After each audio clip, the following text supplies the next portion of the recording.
ചെയ്യുന്നുണ്ടോ? അങ്ങനെ ചോദിച്ചാൽ കുറെയൊക്കെ വായനകളുണ്ട്.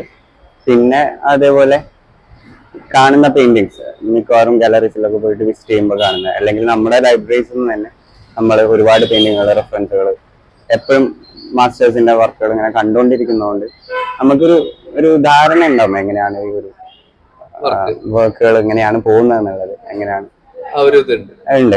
പക്ഷെ അതിനപ്പുറം നമ്മൾ ജെന്യൂൻ ആയിട്ട് ഇരിക്കാന്നുള്ളതാണ്, നമ്മളെ ഉള്ളിൽ നിന്ന് തന്നെ വരണം. ഈ ഒരിക്കലും ഒരു കോപ്പി പേസ്റ്റ് അല്ല, നമ്മുടെ ഉള്ളിൽ നിന്ന് വരണം.